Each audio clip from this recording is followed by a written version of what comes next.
Okay, welcome to another shop talk. Today is just going to be a little bit of an update on what's going on this week in the shop. Got some amazing window seats. I'm not making videos on them, but I'll just show you a quick clip. Got 5 going into a client's property. One of them's got some resins, got 3 more to do.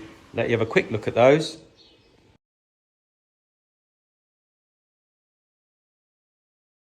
So another little concern, because they're window seats, using this bad boy, the ORION 950, I think I've showed you. I'll show you on here. You can change this for ply as well as any wood type or MDF.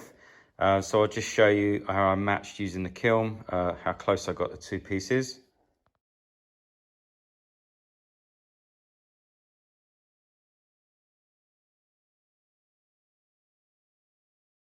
So they're looking really nice. So I've started using this Festool angle grinder and I'm really loving it for woodwork. Got another comparison video coming up I've done with my son. I just need to get it edited.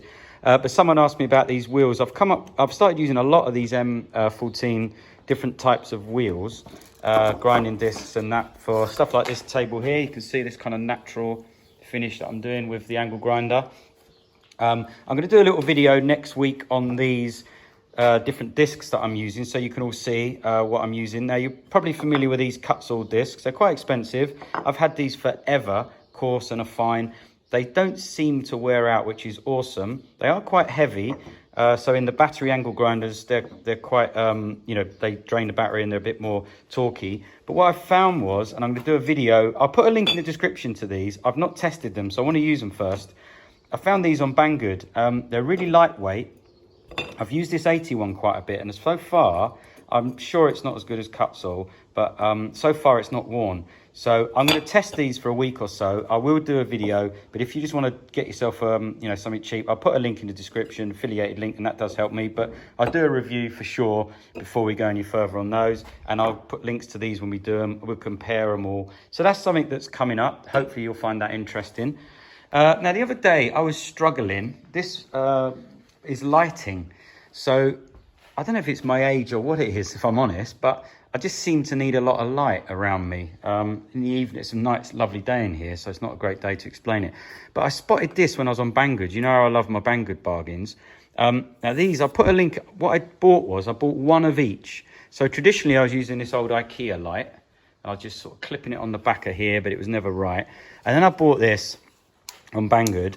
The magnet thing is insane, so on-off magnet kind of thing. That is not falling off. That's really, really good. You can move it all around. So I bought 3 different. I wasn't sure what was best for what thing. So I bought this one, which I put a link. Now, what I found with this one, color-wise, if you're looking at grain and stuff, this doesn't affect the color too much and is a very, very bright light. So I would say overall, it's probably my favorite, if I'm honest. And then over here, it's not where it's going to go, but I just thought I'd set it up. I don't know if you can see, it's much more LED. I don't want to shine straight into it. It's kind of 3 lights. This definitely changes the color. It's kind of a bluey tinge to it. So if you're checking colors of your wood grain, it might not be the best, but this one, I'll show you that and there'll be a link, is definitely the brightest. So if you just want a big bright flood, this is amazing. Clips on, I mean, that's just magnetics onto this sort of RSGI beam. So that's another really good one. So if you're looking for lighting, just put that anywhere. It comes with a UK adapter on it, little switch, whatever, and then your magnet thing. And then the last one of the magnets, which I've chosen for my bandsaw, just to keep it out of the way, is this little fine one.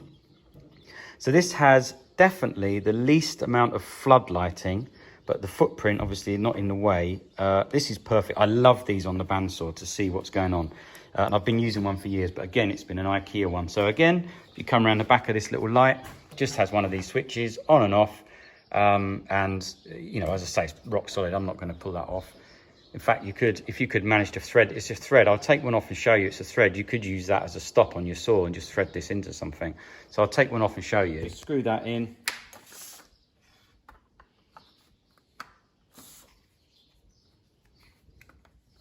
Seems to be pretty well built for a light, and they're not that expensive.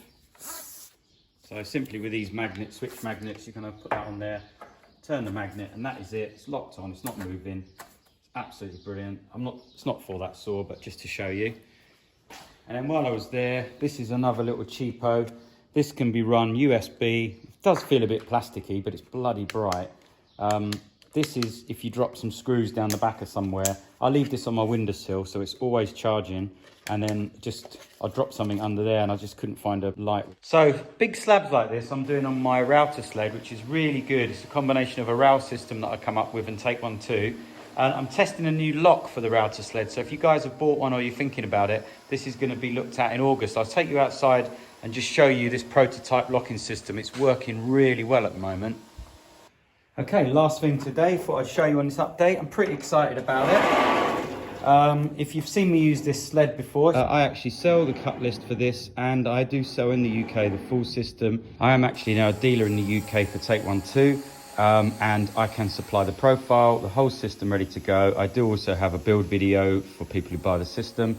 As you know, I work alone in the shop, so please don't call or email. Use the contact form below. It's basically just maximum slab size, and I'll be in touch shortly with a quote, including shipping if needed, UK only. This one's expandable. There's a couple on the YouTube. You can look back through the videos. I'll put a link. This is this amazing router sled. And one of the things has been locking this, because this router sled, unlike others, moves in both directions. If you're taking off quite a lot of material, we're finding, or I'm certainly finding, that moving long ways on the slab, which is not normal for a router sled, gives you a better result. This has got a really lovely finish. I'll zoom in here. You see there, that's beautiful burr oak. Now, one of the issues can be having to lean over and lock it as you move around, or keeping it restricted. There's this brand new, this is a prototype. I'm testing it. This is going to be available very soon from Take One Too. August, going to make a decision on how well it works. I've been using it.